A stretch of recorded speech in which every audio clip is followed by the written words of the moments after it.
everybody, welcome out to the Dice Tower. My name is Chris Yee, and today I'm going to be taking a look at Dragon Prince Battlecharged. This is a tactical skirmish game where you're going to be combining two characters from the show, this very good Netflix children's animation show, family animation, and you're going to be fighting against another combination of two characters. This is a show that I enjoy tremendously. One of my favorite family shows that we've watched since we finished Avatar: The Last Airbender. I think some of the same people worked on this show. So how does this translate to a board game, and is this the right type of game for this? Let me show you how it plays, then I'll give you my thoughts.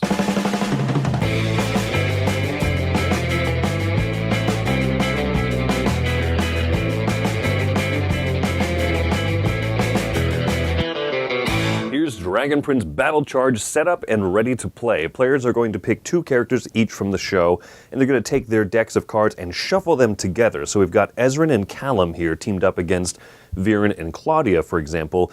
Their decks are shuffled together. Each player has a hand of 7 cards. They're going to be using these cards as well as basic techniques that are printed on their boards here on each of the character cards to move around the map here, hit each other, and try to eliminate each other. As a player is completely knocked out by losing all of their health, the team that knocked them out is going to get one of these knockout tokens or a victory point token. First team to have 3 of these is going to be the winner of the skirmish. How the game works is one of the teams will go first and can activate both of their characters. Here you're going to see the hand of cards, which is going to consist of cards for both Callum in this case, as well as Ezrin, and any cards that don't show a specific character or name a specific character can be used by either of them. Each turn, players are going to do a movement, an attack, and play any number of technique or reaction cards for each character. So Callum, if he doesn't want to use a movement card, can instead do a movement of 3. So he can move up to 3 spaces. You could do a basic attack. There's a range of how many squares away, diagonal is included in movement and range, and how much damage it will do. Each character also, you'll notice, has a die. This is a spin up or down tracker, basically, for energy. And each character is going to recharge energy by doing different things. Callum, for example, by playing technique cards from hand. Ezrin, for example, by not attacking on his turn. He's a bit more of a peacekeeper type of a character. You can also, instead of using your basic moves or attacks, you can use attack cards from your hand, many of which have an energy cost or a charge cost. And that's what this die represents, the number of charges your character has. So if Callum wanted to use Fulminous on his turn and have a larger range and bigger amount of damage, then he would have to spend his energy down to 0. You have a minimum of 0 and a maximum of 5. There are other types of cards like ongoing cards, which will be played in front of Ezrin, and this is going to be a companion or some ongoing ability or some magic staff that will give him some ongoing benefits. And there's also movement cards. After players have done a basic or a movement, an attack, and any number of techniques that they want from hand, after having played all of these and paying any associated costs, players then can discard any number of cards that they want that they don't think that they're going to use, and then will draw back up to their hand limit, typically 7 cards. Then the other team is going to go and activate both of their characters and do the same type of thing. They're going to gain charges if they match the requirements here, do basic attacks, basic movements, or do movements from hand. This is what a movement card looks like, for example. You can play special techniques, you can put out any of your ongoing cards as well. But one important thing is, let's say that Callum does an attack here, and he does his Fulminous. He does a pretty strong magic spell here. Characters can try to defend. This is one of the main facets of the game, is using react cards. And so if Viren is being targeted here by Callum's Fulminous, Viren can try to play cards to react to it. And one of the most important reacts is to block. For every block that you have, you can stop all damage as long as the other players cannot break through your shields. Some attacks that you do will have a breakthrough symbol on them already, so they'll deactivate 1 shield. If the opponent plays, for example, 2 shields, then the onus goes back to the attacking player. They can play any react cards from hand that give them another shield breakthrough, and if they can knock out every one of the shield defenses played by the defensive player, then the full damage will go through. If not, all of the damage is stopped. And so you can play react cards out of turn sequence whenever a combat is going on. Whenever an opponent is going to take damage, some characters can use a react card to encourage or to heal or to protect other people as well. So basically run around, try to hit each other and knock each other's health out. There are certain rules here that you'll notice. In this setup, there are red squares which are impassable unless you use a special type of movement, a jump movement. Then you can clear over these. But they don't block, for example, line of sight rules. So Ezrin here can see Viren. White square obstacles will block line of sight, so these characters cannot see each other. And even at this angle, they can't see each other because it's center of square to center of square. Pretty easy to follow. There are other maps that you'll see. This one here has a lot of white lines. These are buildings, so characters inside a building cannot target someone outside it unless they're at the doorway. A map like this one is just a smaller red impassable squares around the outside, and so this is a smaller, more kind of tunnel type of a combat setting. More obstacles in the way, and then this one here is a mix of obstacles and impassable terrain, which can be jumped over, of course, and even the backside of this one has another board. Also should mention that there are 8 characters in the box that you can mix together. Soren, Janai, Rayla, and Amaya are also included, each of whom have different types of amounts of health and in ways that they recharge and basic functions. Each of their decks are going to function differently, and there's also rules for playing with up to 3 versus 3 in a 5 or 6 player game. You can play, here are the extra figures. You see that the tray here is good, it fits everything. It almost seems future-proofed because there's a lot more slots for cards than are necessary. Almost everything will fit in just this chunk here. But the insert is actually pretty decent at holding everything together. That's just the overview of Battlecharged Dragon Prince. As I mentioned, I'm a big fan of this show, and that's what drew me into this game, even though these type of tactical games are not always my favorite, not always my cup of tea. It's what impresses me a lot because of the way that it sticks to and represents the show very well. I think that's one of the things that impresses me the most. Callum feels like Callum, Ezrin feels like Ezrin, Viren feels like Viren. And all 8 characters are characters I really care about in the show. Without going into spoilers and stuff, one of the things I'm very impressed with, too, about is this the right type of game for this, mashing 2 characters together and having them fight each other. There's many shows where that would be odd, because you would take a villain and a hero and combine them, and it feels like, oh, okay, I'm playing make-believe in that world. The show was really well written, where at different points, characters team up with different characters, and there's questions of loyalty, and there's growth and stuff. So you really could make a case for almost any combination of these 2 characters fighting each other or teaming up with each other. A show that I really recommend if you're not familiar with it. And so, because of that, I don't have that question of the meta, like what world are we in? It feels like that world. Each character feels like that character. Amaya is a tank. She is fantastic. She's such a good fighter, and so she prepares well with other people. Ezrin he's a bit more of a pacifist, and so he gets charges for not attacking. Amaya gets charges for attacking, but using her basic attack.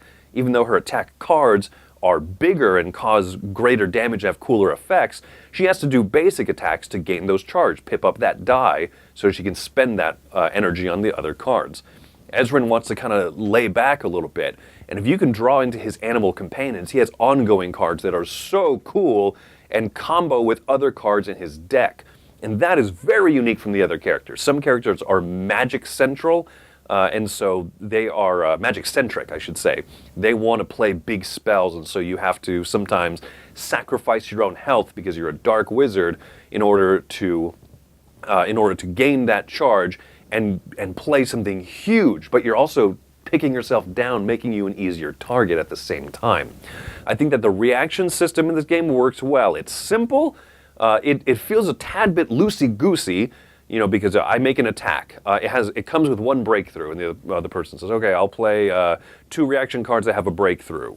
And then you kind of look at each other, and then the other person says, okay, I'm playing another card that can break through that shield. Okay, I'll play another one and block. Okay, we blocked it, we're good. But because even though it's a tad bit freeform, it works really well. It's so simple, and you oftentimes have to spend charges for that. So you're balancing, do I spend charges on like a really big attack right now, or do I leave some charges available on my character because I'm going to have to pay for some defense if they do what I think they're going to do. They're probably going to do a huge lightning spell or something right now. I like that. I think that the tension is palpable across the game, especially as you're more familiar with the characters. You have moments to set up really cool turns, but you also know that the other player staring back at you might have some really cool things going, especially when they're sitting on 5 and 5 charges on their characters. You're saying, well, this is going to be a tough moment for me. Maybe I'll play some smaller attacks to kind of make them spend charges to block more, and I'm going to save my big attack for a turn or two from now. I like the dynamic of get 3 knockouts. Once a player's knocked out, they just stand back up on their next turn and keep playing. And so it's a good, simple system. Another thing I think is very good about this packaging, the rulebook is very readable. I think the rulebook makes sense a lot. It has a quick start guide here. Allegedly, if you're very familiar with these tactical skirmish type games, you could read this and know how to play. I don't think that's quite true. There are a few references to the rulebook, but I think this could have been done better. For example, under the movement section, there's the running movement and then there's the jumping movement, and it clarifies running, you can't move across blocking or hazard squares. I don't know what that means. Jumping, you can cross any terrain except walls. Okay, well, it's got at least a reference to the rulebook, so I can look up where that is. I don't know if you could learn the game per se from this. Maybe if you're a smarter person than I. But I think what this serves really well as is, hey, I haven't played this game in a few months. This is a fantastic rules refresher. Hey, what's the structure of the game? How many cards? What do I do on a turn? And a few restrictions, good. And on the backside is a little guide of the icons. I think that works better for that almost, once you know the rules. And it's not a terribly difficult game to know. I think I think that a lot of people could really enjoy this on the negative side maybe. If you're familiar and if you have an affinity for these types of games, you might find this one a touch too simple. I'm not sure, but it is straightforward, which is something that I like because I'm not huge into this. As another negative, I think that the character cards could have been clarified a little bit better. The text is very small, so when you go to sort out the 2 cards at the end of the combat, you have to look for a very, very small 3-letter code on the bottom right, basically. CAL is Callum. It's not a code per se, but it's small. The other thing is that when you combine 2 decks of cards, I was hoping that there's going to be some really interesting sharing, because there's 2 characters that use the dark primal magic, and I thought, oh, this is really cool because they can use each other's cards. It's very minimal. There's almost none of that. In fact, the way the cards are done is almost a touch more confusing, because if you combine a wind primal and a dark primal, the fact that the magic type exists there doesn't really exist to share, because there's only one character that uses wind primal. There's only one character that uses sun primal. So I was hoping for more crossover, cool, combinations of decks. Basically, it's a way of saying Callum can't use a Janai card. But there's also other cards in there that already say Janai only, so you don't have to, you're using words on some cards to prevent a different character from using it, and then you also have symbols preventing other characters from using it. It's not as eloquent a system, and there are only a few dark magic cards that the 2 dark magicians can use each other's cards. So the fact that you have a hand of 7 cards means that some of them are character specific, and you've got to watch out for that. I do like that dynamic, and I do love, hey, at the end of each hand you can discard any number and draw back up to 7. I think that's great. That's a good system. So if your hand of cards is too focused on one character, you can easily, try to rebalance that. But I think that it could have been done perhaps a little bit more cleanly. I like the maps. I like the characters. I like the show. I like everything that this represents. The biggest hang-up that I have is I found this with one character in specific, Callum. Some of his reactions and technique cards have a little bit of timing questions. Some of them, you can play them as a reaction to a character getting knocked out. Some of them you play when a character gets knocked out and you get a benefit. Some of them you can prevent a character from being knocked out. And so there's certain timing questions that aren't specified and answered in the FAQ in the rulebook here, as to when is the exact timing of knockout versus how can you prevent it? Can you also gain other benefits from when a character is knocked out after you've prevented them from knockout. You know what I mean? There's little things like that that I've had to logically say, I'm going to say, no, these things don't work, but there's nowhere where that specifies that. Some of the coolest effects, but they have a little bit of that open-endedness, and you know, me and the opponent playing this, looking at it and going, I'm not sure exactly how to resolve this. I think I have an idea that sounds fair. And so if I wish that was tightened up a little bit. I've even looked online, right, and there's not a lot of rules forum clarifications on things like that. So that's my few negatives, my nitpicks about this. But overall, it represents the show well. It is delightful, delightfully fun because it lets me live in that world of Katalis, which I like a lot. Everything makes sense, and I don't think there's too much of an obstacle. If you pick this up because it says, hey, Netflix is the Dragon Prince, awesome. There's a lot of Netflix-themed games coming out that aren't necessarily as thematic and as thoughtful as this one, and so because of that, I really like this one. I very much recommend it. Score-wise, I'm giving this one an 8 out of 10. Even though I have a few of those little nitpicks and stuff, it brings it down just a touch, but overall, I think this is a really good game. If you are someone who's just a big fan of the show, and maybe not a big fan of this style of game, I think that it's so charming and represents the show so well that you could still really enjoy it. If you're a big fan of this genre of game, you might find it a touch too simple, but if you live in that Venn diagram, that crossover point, love the show, like this style of game, I think this one's going to be a home run for you. That's why for me, I'm giving this one an 8 out of 10. That is my thoughts on Dragon Prince Battlecharged. Thank you so much for coming by to another Dice Tower review. My name is Chris Yee. Have yourselves a fantastic day.